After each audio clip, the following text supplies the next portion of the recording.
Imagine you enter a strange room where a computer tells you that hidden somewhere in the building is a cube. Then it asks you, what does the cube contain? Most of us would recognize this to be a futile question. The cube could be large or small. It could be a solid block or a vacuum chamber of nothing but sparse particles of gas. Or it might contain any one of billions of permutations of familiar or novel objects. You could never give a precise, justifiable answer. But if you were asked what does the cube not contain, you could give many answers. For example, the cube couldn't possibly contain the Amazon River, the planet Mars, or absurd objects such as a bed made of sleep. In fact, there'd be more perfectly valid answers to this second question than you could list in a million lifetimes. This illustrates an interesting asymmetry concerning the contents of this cube. Despite there being countless possibilities and impossibilities, without evidence from the cube itself, we can only ever make valid justifiable statements about what is not inside the cube, not what is. It's true that someone claiming, for example, that the cube contained nothing but a wooden spoon might be right, but since without evidence they could provide no valid justification for such a claim, there'd be literally no reason for anyone to accept it. What if we were talking about a realm of existence independent of our universe, that like the concealed cube was physically inaccessible to us? Would things be different? Would we be able to deduce precisely what occupied such a realm, such as a divine being? No, there's the same asymmetry as before. Countless kinds of being might exist independently of our universe. Countless logically impossible beings cannot. But while we can list many kinds of being that can't exist there because they violate logic, we can't list those, if any, that do.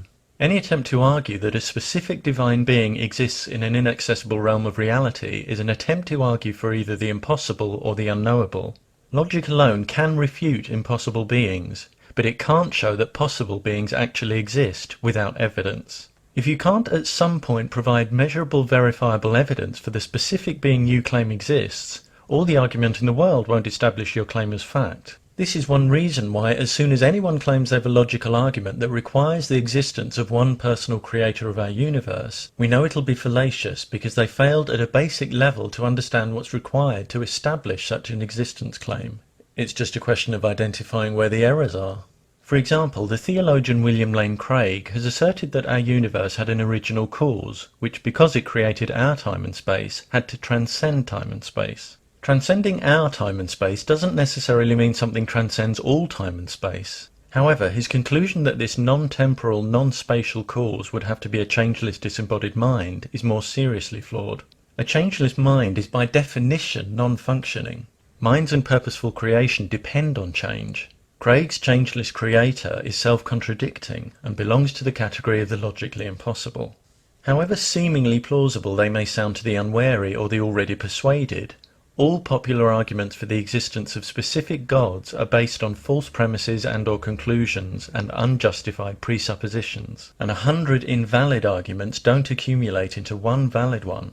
Many people with theistic beliefs don't get tangled up in pursuing doomed arguments like these. They know they can't prove gods with logic and have no need to do so.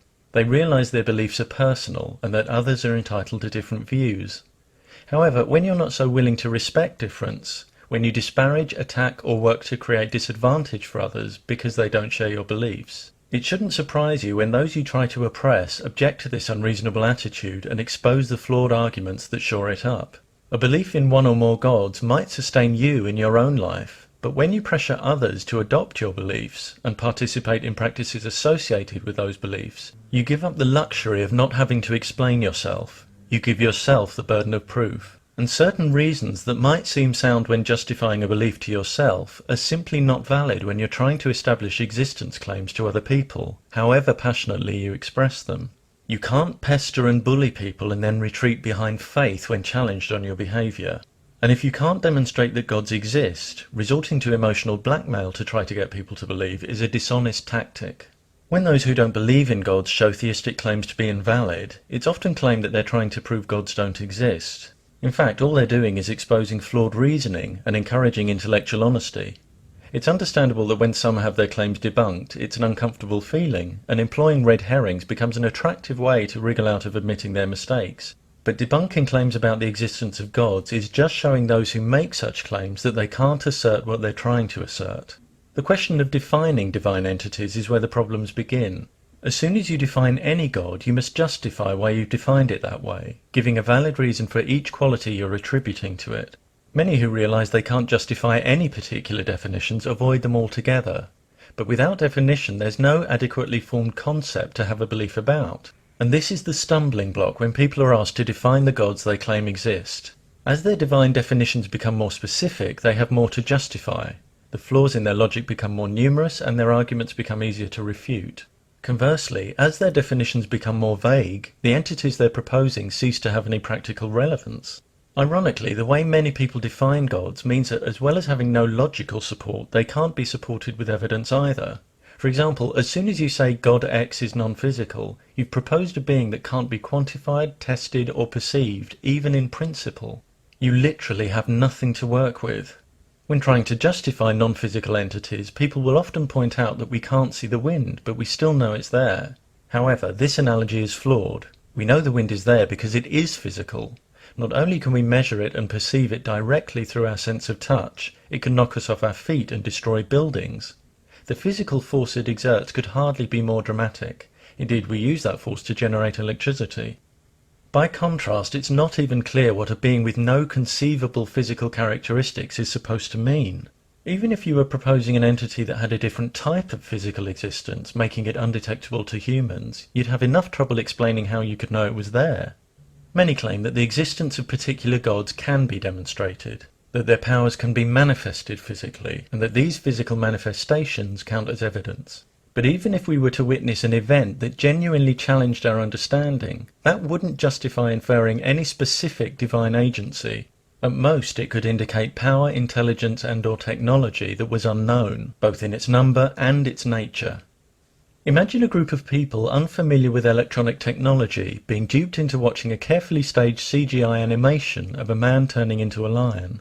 If they thought they'd just seen evidence of divine magic, we'd know that conclusion was false and due entirely to an illusion of technology beyond their experience. Likewise, if you were to see something genuinely jaw-dropping like stars spelling out words in the sky, you'd have no basis for drawing any reliable conclusions about the specific causes of what you were witnessing. You could be having your brain expertly controlled by aliens. You could be having a psychotic break from reality. We already know that brains can conjure up richly detailed worlds when we dream, and that their dysfunction can cause us to hallucinate. If some kind of intelligence was responsible, anything with the ability to manipulate physical matter or our perceptions to that extent could easily disguise itself, so we could never be sure of its identity. With such fallible brains and such limited technology, a spectacle like this would simply be beyond the scale of what we could apprehend or investigate. Could life forms of vastly greater intelligence and power exist beyond the current reach of our perception and technology? Certainly. But even if we were ever to find evidence of greater intelligence, that would still not constitute evidence of specific gods. Even if some kind of intelligence initiated the existence of our universe, there's nothing to say what the nature of that intelligence was. Whether it was a single rather than a collective intelligence, whether or not part of that intelligence remains interested in the universe, let alone the affairs of humans, whether or not that intelligence is aware of our tiny planet, let alone capable of communicating with its inhabitants, or even whether or not that intelligence still exists. When you impartially review a factual claim that, for example, one divine universe creator currently monitors and judges every human life, the layers of unjustified assumption needed to make such a claim become starkly apparent. One would be no less justified in proposing a race of aliens that created our universe with an advanced machine and annihilated themselves in the process. As soon as you propose any specific being, the nature of whose existence can't be reliably examined and quantified, even in principle, you're talking about a non-scientific concept that's insupportable by either logic or evidence. Without logic or evidence at your disposal, you have no grounds for demanding that anyone agrees with you. You certainly have no grounds for bullying and ostracizing them when they don't.